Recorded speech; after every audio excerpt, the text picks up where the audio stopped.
Hello everyone, welcome back to another video here. So I am recording all of this stuff so that, I can, so that I can make things a little bit more concise. So first we have the abilities, then I'll be moving on to exotic armor, and then you will see the final ViDoc that was posted and my thoughts on the whole thing. So, first and foremost, stasis. Again, for the most part, I am a Titan man, but I do play the other classes. So Frost Armor essentially is going to give a stacking bonus to damage resist, so it's not like Woven Mail, because Woven Mail gives a flat-out damage resist, while Frost Armor will build up.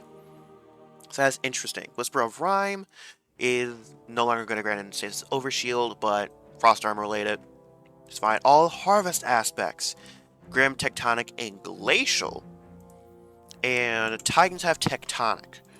Right. So yeah, currently Shattering Stasis, grants melee energy. When you have a Harvest mod equipped, you'll be getting a little bit of health as well when you collect a Stasis Shard, not just Frost Armor. So you grant more health in Frost Armor stacks, which is great. They also now have a standardized cooldown on a large number of shards that are created very quickly. And Tectonic now creates a stasis shard when shattering a frozen target in addition to shattering stasis crystals, which is interesting. Renewal Grasps is getting changed in Baldur's Reavers, but I'm not really going to go into those. Whisper of Chill is a new stasis fragment that will final blows have a chance to create a stasis shard. Also, Wicked Implement, which is an exotic scout rifle from Season of the Deep, that, with its landing precision hits, will release stasis shards that track to you. So that's interesting. Whisper of Chains no longer grants passive damage resist when near a stasis crystal. Instead, it will grant a stasis shard when defeating a target while you have one or more stacks of frost armor. Whisper of Fractures no longer increase melee energy when surrounded, now grants frost armor when you shatter any frozen target with a melee attack. Then Whisper of Torment, grenade energy gains are no longer depend on your current health value. Essentially, what they're saying is, you taking damage is going to give you that grenade energy, and they're buffing the amount of grenade energy that you get. Now, Whisper of Reversal, lay out Frost Armor, dealing or receiving physical melee damage slows your victim or attacker. That might be insane, especially for Shiver Strike specifically on Titan, because I believe that is considered to be a physical attack. Now, shatter damage, they're increasing it from 200 to 400. This does not include Whisper of Fissures. Yeah, Whisper of Fissures, this does not include Whisper of Fissures. This only considers it at base, so do keep that in mind. Now for Warlock, Ice Flare Bolts, your stasis turret, increasing its Seekers from 5 to 7, meaning you'll probably be able to spam that shit way more. Hunter, Winter Shroud, which I don't use, which slows targets when you dodge in your roam. You're gonna gain damage reduction when you activate it, so that's nice, I guess. Touch of Winter is grenade buffing stuff. That's kind of up to your local hunter to kind of discuss that, Silence and Squall is interesting. They're increasing the Squall maximum travel speed a little bit, and it now slows down when any target is within its AoE to reduce instances where it overshoots its target. Increased damage and slow tick rate versus PvE commands by 40%, bringing its freeze time from 0.8 seconds to about 0.5 seconds. It's kind of crazy. And then Titan. Titan Sugar Strike is getting a little bit of a buff, getting a little bit better tracking. I don't think it's going to help it at all. I think it's really going to come down to the fragments. Shiver Strike needs way more damage. Glacier Quake now automatically begins when sprinting when the player throttles forward. It's more of a quality of life change. It's not going to make me use the super. Cryoclasm was just a sliding thing. Sprint time requirement has been removed. Cryoclasm now goes on a 4-second cooldown after one extended slide. Now the huge one is Diamond Lance. Diamond Lance is again its detonation radius buffed by quite a bit. Its slam detonation buffed quite a bit for its PvE combatants. Now, Diamond Lances can shatter stasis crystals, which gives Stasis Titan a little bit of range to work with. Reduce Diamond Lance interaction pickup time, which is great, and almost a little bit more than tripling the distance that you can pick it up at, because sometimes it's honestly quite finicky to pick up Stasis Crystal sometimes. Alright, back.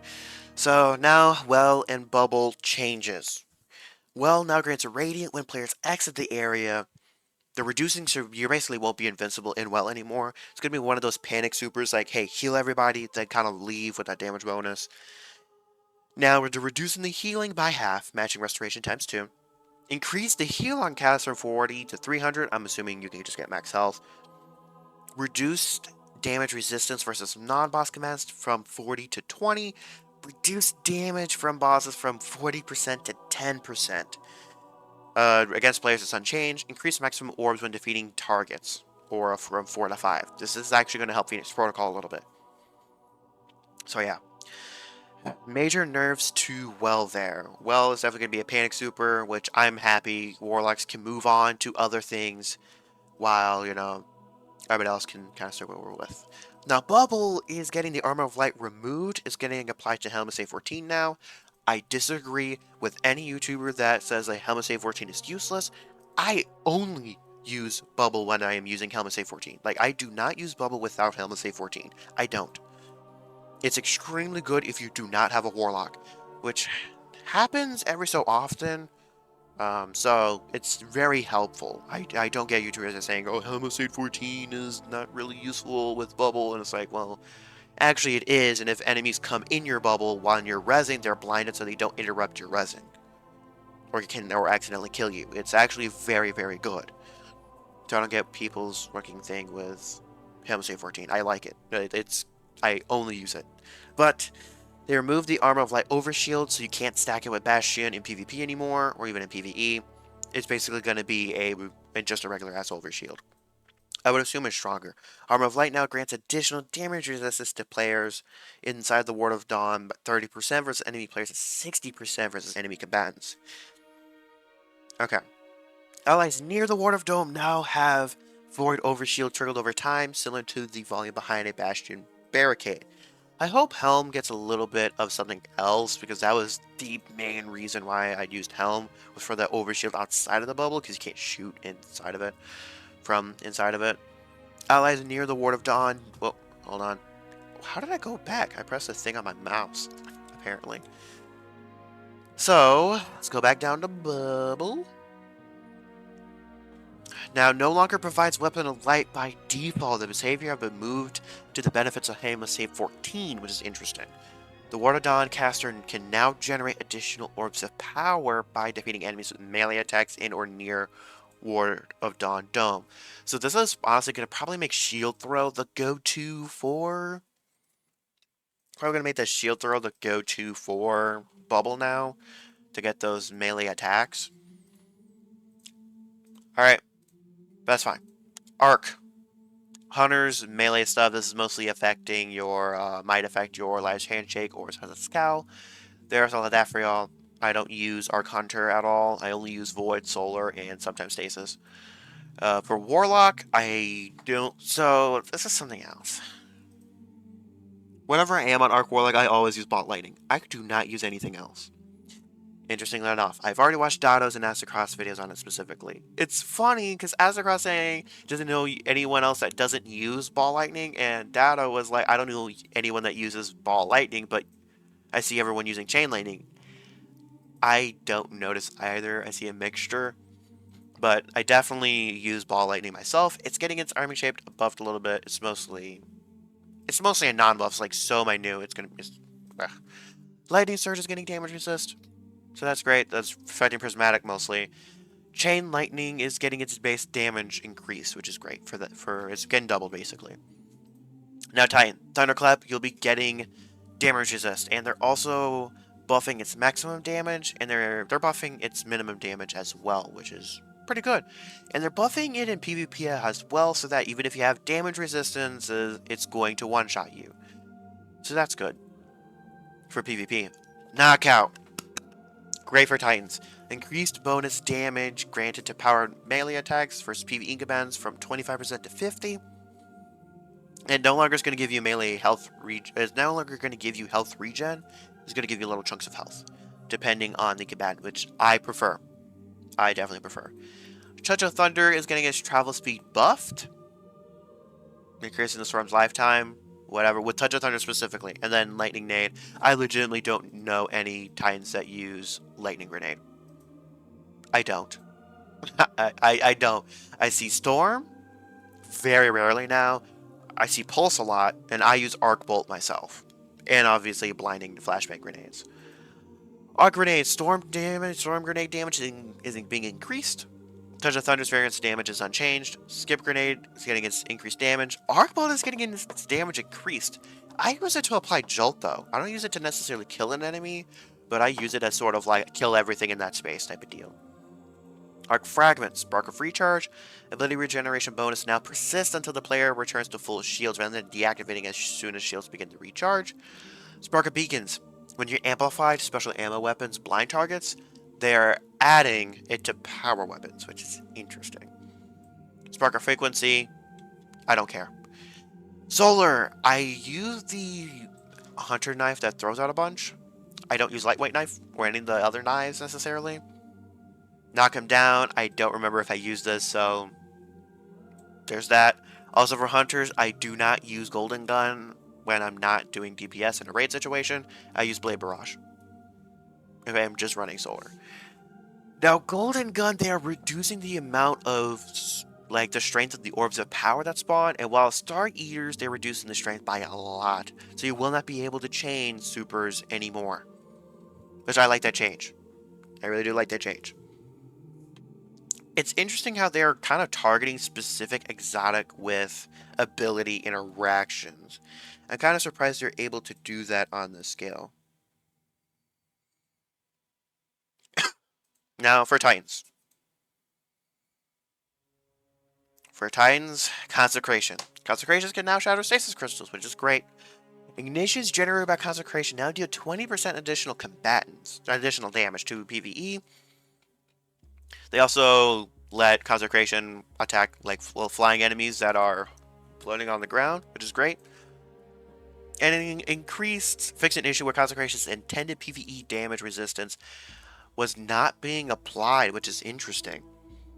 Consecrate a little bit of a buff. I have to see, you know, it makes Roaring Flames a little bit less required for that damage, so that's nice. They're also sort of changing how Hammer Assault works. I'm gonna have to see this in game, but it looks like they're buffing Hammer Assault's damage when Assault Invictus is not equipped, and mostly keeping Assault Invictus when it's equipped as kind of like the same. Also, Swarm Grenade is getting buffed. I use Swarm Grenade. So, okay, here's the thing. I've also seen some people be like, who uses Swarm Grenades? Swarm Grenades. I use them.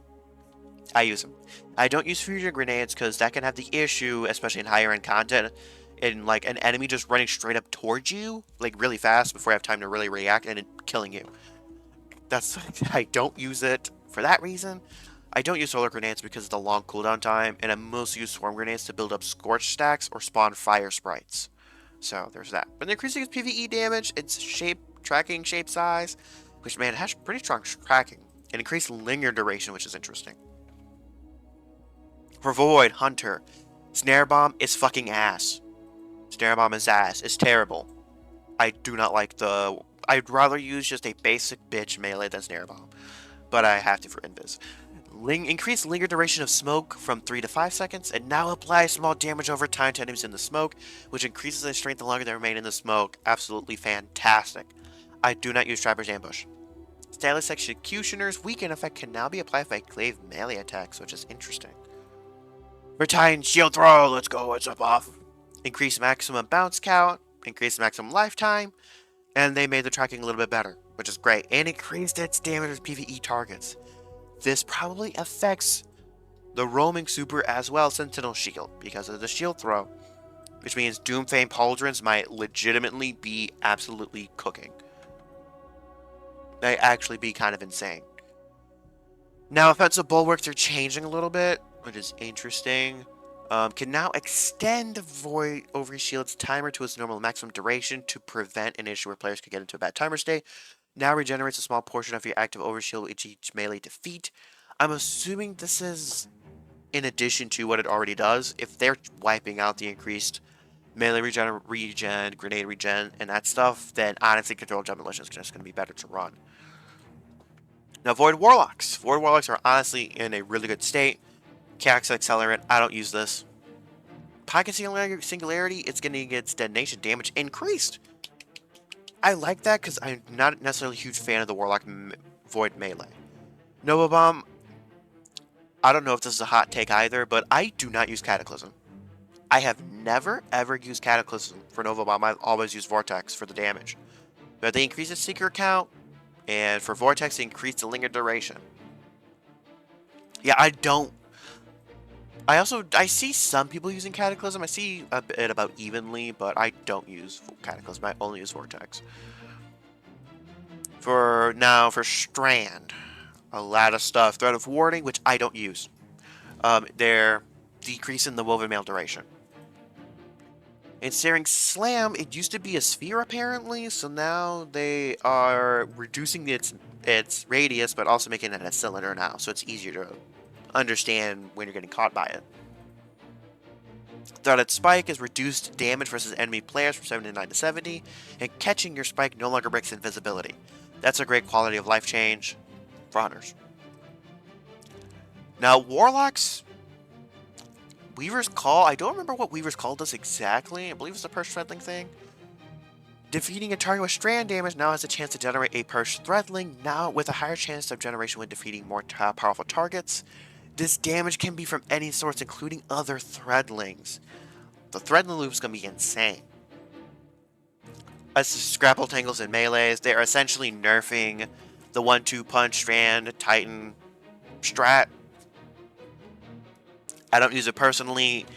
I'm a fan of this change because it makes me not have to be like, okay, I have to learn their strategy for day one. So they're nerfing that. But it's kind of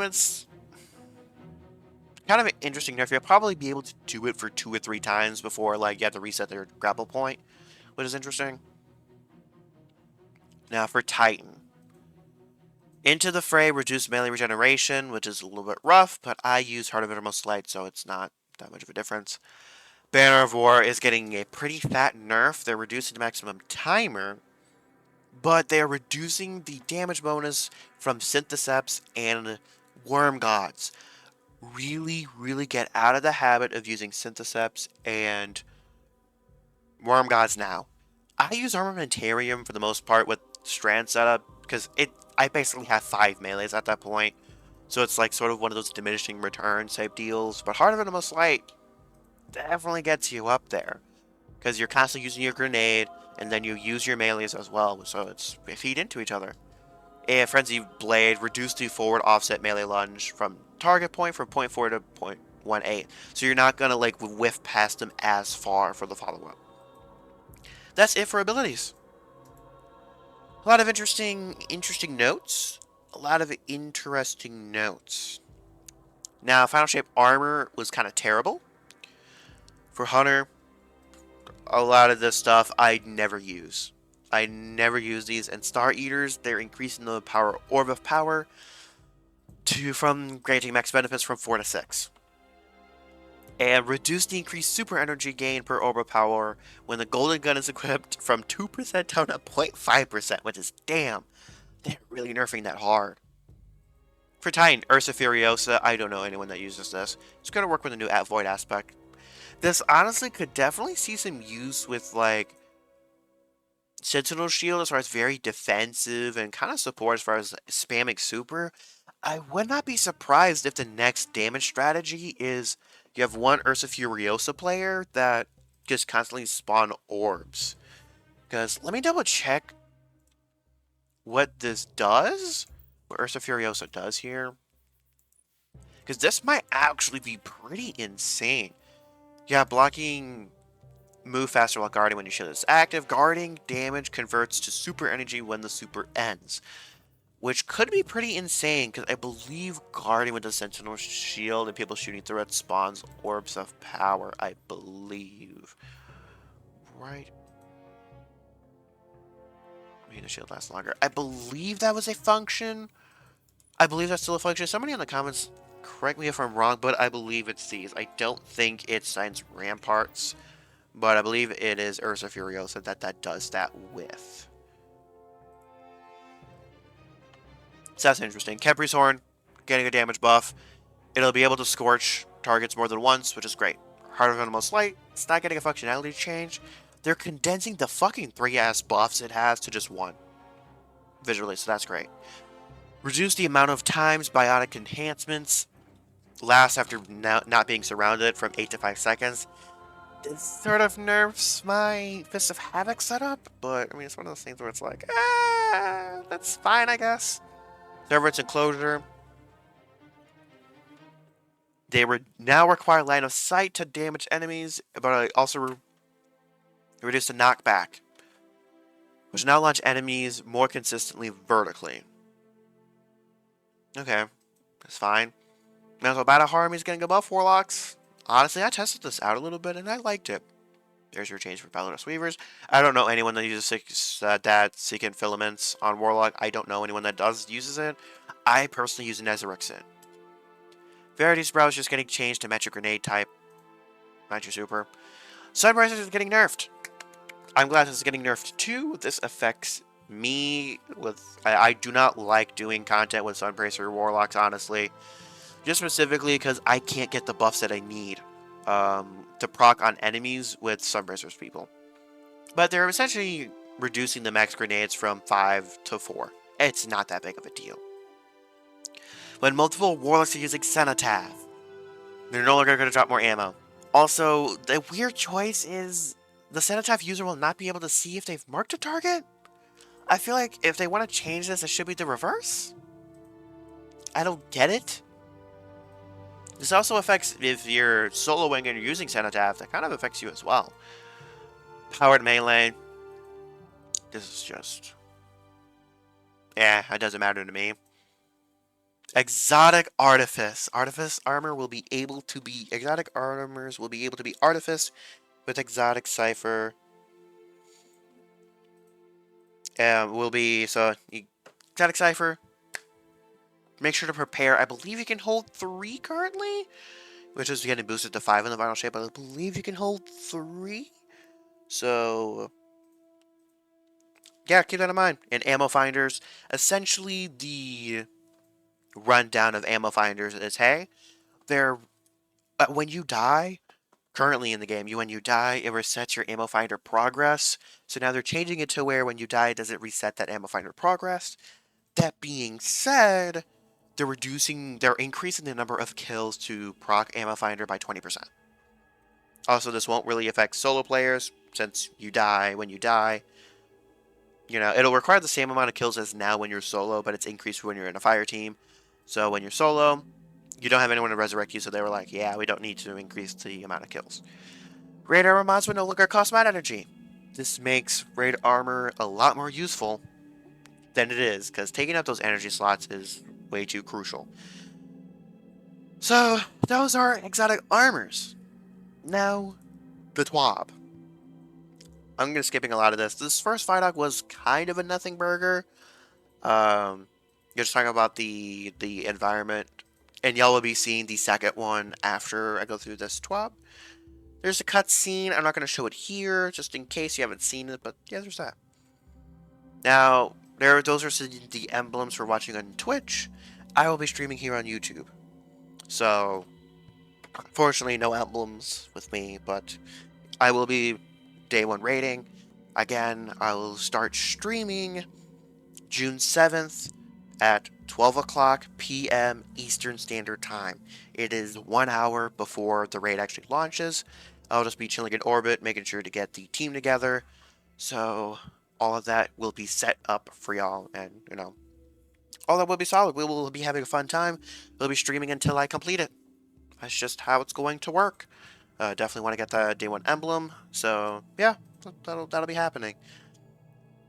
And for these brave weapons, their drop rate has been doubled.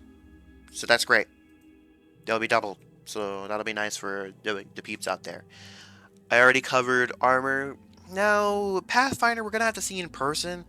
They aren't particularly descriptive about things. It's a lot of fluff, in my opinion. It's essentially, hey, you have objectives to complete to get loot. That's it. It is replacing bounties. So after this season, there will be no more bounties, so there will be no more bounty prepping. Also, there will be this will also affect vendors as well. So all your vendors and stuff, it'll essentially be moved to this screen essentially. Now, I can't tell if you get rank XP for this, for them, but at least for her final shape, you'll be getting all of this lovely loot for completing the Pathfinder, at least in relation to the Pale Heart. Which is pretty good. And those are your rewards for the ritual playlisting. It doesn't really matter to me personally. Also, quest tabs, you essentially will be able to set a particular tab as your default when you open it up. Which, in my opinion, is absolutely fantastic. He's been working on old quests, and I'm working on a lot of quests. Like, if I'm working on a lot of quests, I would rather flip to that tab rather than having to track all of them. And also, keep in mind, legendary shards are going away this season, so use them up. If you got them, like, buy raid banners, honestly. Raid banners are probably going to be the best worth that you'll get out of them. Other than that, just buy Ascendant shards and materials for Ascendant shards, honestly. Two extra bosses, which I'm not going to cover. This art is pretty damn cool. Shoutouts to Gabriel Flauzino. Pretty damn cool. Just some Trevor stuff, which I'm not going to go over. And another collab here. And most importantly, two important things. First off, error codes. You want to turn off your friend and clan requests. And setting your fire team invites to friends only. Or whatever, you like. Now, final shape. Get all of your stuff done on June 2nd. Because on June 3rd, at 9 a.m. Pacific, which is on Monday, they're shutting off the game for full 24 hours. Do keep that in mind. Unfortunately, I won't actually be able to play at all on June 4th because I work. So in my time, reset happens at 1 o'clock. I'd actually have to get dressed for work at 1 o'clock so that my boss can come and get me and take me to work, which I work 2 to 10 that day. However, again, I will be dropping a lot of videos that Wednesday. Like, it'll be campaign sections. Probably about 2 missions per episode. Really, per video, probably 2 missions per video. And, however, after that, if y'all want to see what I'm up to, let me know in the comments below. I might stream it if y'all want me to. If not, if I would just like, hey, just make videos on them to shorten them up. Great. Just let me know what y'all prefer in the comments below. Quite a time. Now, I will also be off that Thursday, Friday, Saturday, and Sunday. The Friday and that Saturday, I will be day 1 raiding. That Thursday, I will mostly be prepping. If I do decide, if y'all would like me to stream stuff, the stream will be stopping at 6 o'clock, so that, at least my time, so that, can eat dinner, spend some, time or whatever, then sleep, and make sure I'm well rested for the day 1 raid. So, there's all of that. Alright, so that is it for the the exotic armor, the subclasses, and the TWAB. And for next Friday, do expect to see a video on just condensing all of the information. It will be literally like a blast through. Here, this is the important changes. Any of the minute shit, I'm not going to cover. So, do keep that in mind. As on that note, I'm going to pass you over to good old ViDoc me. Hello everyone, this is ViDoc me now. I just got done watching it so I can go through and break some stuff down. And Bungie in general is all about collaboration. Testers, designers, effects artists, animation, all these sources of input from everywhere coming together, and like that was magic for me.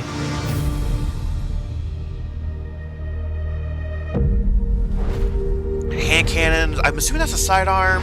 The final shape, it felt a little like a love letter at times. We really thought about bringing that forward to the weapons. I'm gonna skip Kvostov's section because I don't care about Kvostov. It's the first gun you get. There has to be the narrative. I don't really care about Kvostov. It is the whole thing of when you shoot 7 bullets, it increases its damage. Cade has this iconic hand cannon that in a lot of ways has become a symbol. We took Ace of Spades and we went, where's the rest of the deck of cards? We had this really cool opportunity to theme all the Pale Heart weapons after different suits. It has this two-tone feel to it. The opposite side of the gun is the inverse of that idea. That's a shotgun. They look freaking awesome. Yeah, it also has like these fantasies of characters that have... We're getting a sword, which is interesting. We haven't gotten an expansion sword in, like, a sword hasn't released with an expansion since technically Beyond Light with Lament, because Witch Queen did not launch with a sword. Lightfall did not launch with a sword, and honestly, Beyond Light did not release with a sword outside of Lament. So that's interesting. This is a hand cannon. This is probably a 2-burst. Fluids, Cade, like Warden's these Law. Guns are part That's of probably another rocket sidearm. We That is interesting. I don't know what the hell that is. These guns are part of his past. Is that a sniper machine gun? It looks different than a usual sniper, which is what I'm saying. We wanted something that you can't do with any of your other weapons, and we came up with, no hesitation, it shoots these harmonic bullets that, if you're targeting an enemy, it'll hurt them and burn them, but if you're shooting an ally, it'll heal them. I love this thing. Oh, I'm so glad. Yes, that's an auto rifle. We had to build a lot of the language, and with the new cool little Guardian It's just health Illumina, bar, basically. you can see that. The healing effect on it is very strong.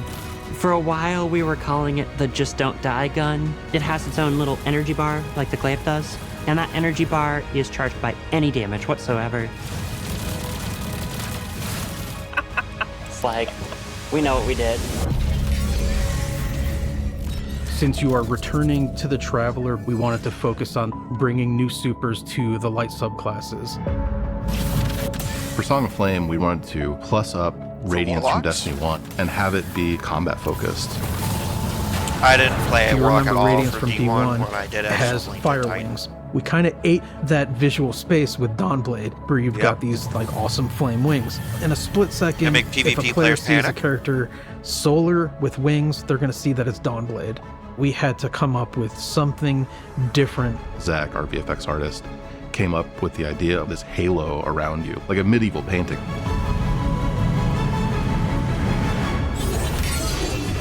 The axes look like they do Twilight like right Arsenal there. They do a decent chunk of is a damage. one-off super that also creates these axes. And Coming up with them, visuals for that axe, it was an interesting challenge. I won't be using it How do until we there's want an to exotic root this for it, in though. Destiny? We took a lot of inspiration other two Void from supers are too Titan's strong. shield. What would it feel like if the axe was the shield broken up? And when you look at it side by side, you can definitely see that connection between the two. Storm's Edge. We wanted to call back to Arcblade in Destiny 1, throwing the dagger and zipping over there, blowing up stuff. I feel like Hunters could have used another Initially, Void super, you had a long time. Yeah, 24 seconds. We did not earn any friends in those places. No, people were pretty mad. But we toned it down, and now you only have 12 seconds, and it's a lot more reasonable. We found a problem where when you grapple and then you cast Blink Dagger out of it, I fall to the floor. Right? Whereas if I'm in midair and I blink dagger, I should be held in midair, right? And it sucks. So I want to fix it. It's the things like the camera shake, the way the rumble spikes and then falls back off. We need all of our abilities to feel awesome. We want to make it so that the controller melts away. You stop thinking about what do I have to do, and instead you just inhabit your character and you don't have to think about it. The game just plays.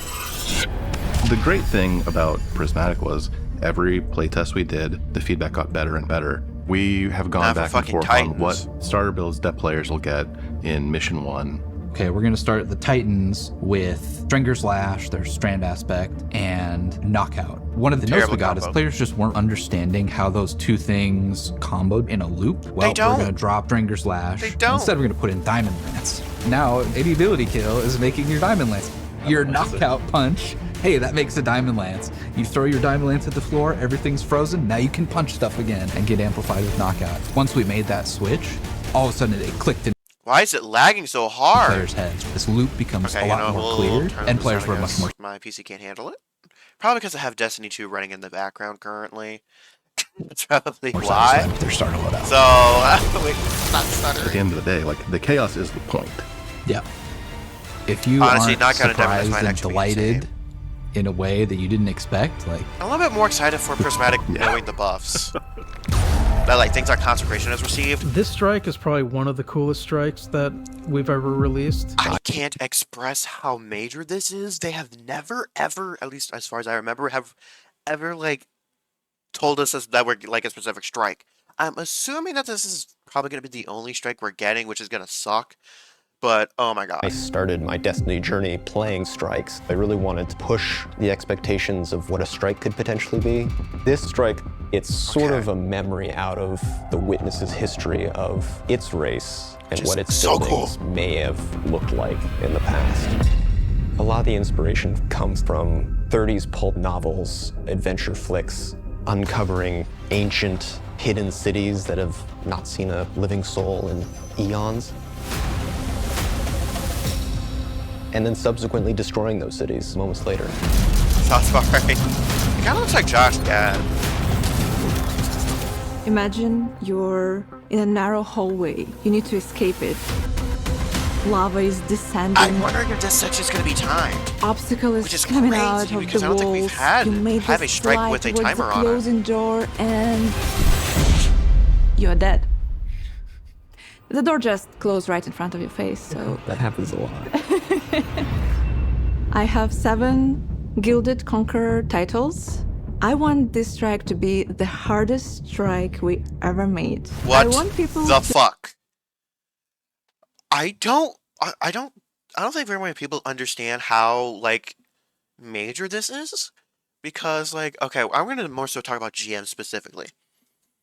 For me personally, the top 3 hardest GMs that we've ever had. Number 1, Psyops Cosmodrome.